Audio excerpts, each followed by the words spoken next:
직장인분들이 회사를 하시고 제2의 인생을 설계할 때 두 부류로 나뉘는 것 같아요. 첫 번째는 내가 회사 다닐 때 10년, 20년 동안 계속 하던 거를 계속 이어서 하시는 분, 아니면 이어서 하는 게 아니라 완전히 제로 베이스에서 새롭게 시작하시는 분. 여러분들은 어떤 쪽이십니까? 이제 오늘은 본인이 하던 일을 살려서 계속 하시는 분, 요 말씀 드리고자 해요. 사실 저는 개인적으로는 가급적이면 본인이 하던 일을 계속 이어서 하는 거를 전 개인적으로 추천드려요. 왜 그러냐면 제로 베이스에서 시작한다는 것은 사람과 사람 사이에서 관계도 그렇고 내가 또 노력하는 정도도 그렇고 적어도 내가 이쪽에서 일이 익숙해지려면 또 다른 10년을 노력을 해야지 지금까지 원래 해오던 분과 실력이 비등비등해지거나 저도 조금 따라갈 거 아니에요. 그래서 제가 이제 추천드리는 방법은 비즈니스 모델을 완전히 바꾸는 게 아니라 조금만 바꾸는 겁니다. 조금만.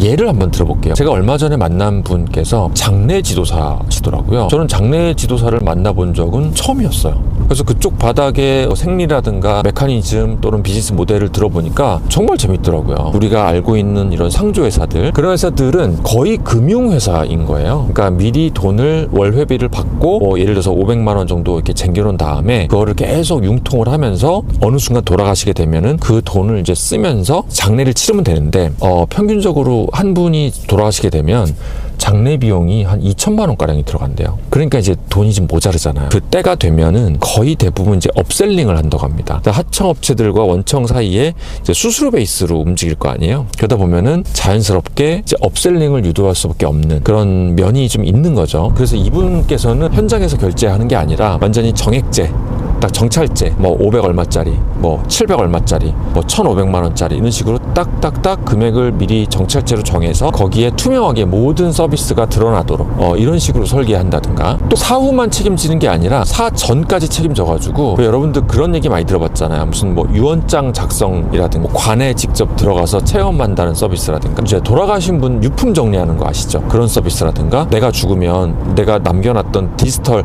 지금같이 영상 같은 자료 없앨 것이냐 아니면 계속 남겨둘 것이냐, 이것도 어떻게 보면 본인의 선택이잖아요. 이제 그런 것들까지도 부가 서비스처럼 운영해가지고 기존의 상조 서비스를 계속 하면서 본인만의 아이디어를 보태서 부가가치로 하는 거, 이런 식으로 본인이 하던 업무를 레버리지 삼고 그 다음에 약간의 비즈니스 모델을 약간 틀어서 조금 추가할 거 추가하고 뺄 거 빼서 하는 게 저는 가장 좋은 방법이라고 생각해요. 사실 저 같은 경우도 저의 본업은 세일즈 코치거든요. 저는 회사 다닐 때 17년 동안 세일즈를 직접 했었습니다.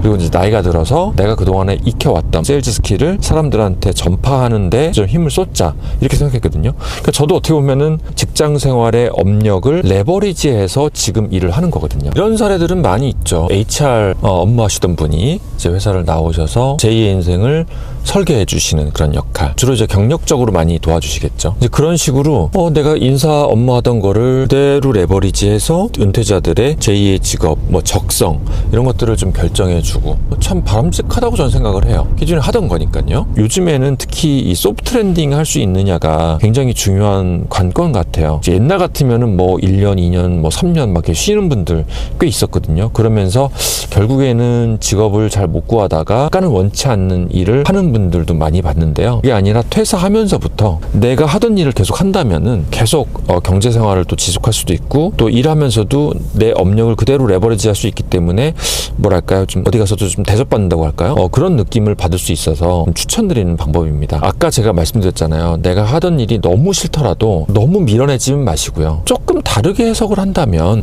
그 중에서도 좀 방법이 있지 않을까라는 생각이 들거든요. 혹시 여러분들께서도 나는 이러이러한 업무를 해왔는데 내가 퇴사하고 독립을 해서 어떤 일을 할까? 아이디어가 나는 이런 게 있는데 그게 맞는지 모르겠다. 혹은 난 전혀 모르겠다. 어떤 일을 해야 될지 모르겠다. 혹시 이런 분이 계시면은 댓글에 달아주시면 제가 아는 범위 내에서 말씀을 한번 드려보도록 하겠습니다. 다른 사람의 의견을 듣는 것도 좀 좋은 방법이거든요. 혼자서 생각이 안 되면은 김 부장님께서 퇴사를 하시고 독립을 하실 때 어떤 일을 두 부류가 있는데, 내가 해오던 일을 하시는 분, 내가 해오던 일과 관계없이 완전히 새로운 일을 하는 거, 둘 다 괜찮은데 이번 영상에서는 내가 하던 일을 레버리지해서 새로운 비즈니스 모델을 만드는 거 쪽으로 좀 중점적으로 말씀드렸습니다. 자, 도움이 되시길 바라고요. 다음에 또 더 좋은 내용으로 찾아뵙겠습니다. 감사합니다.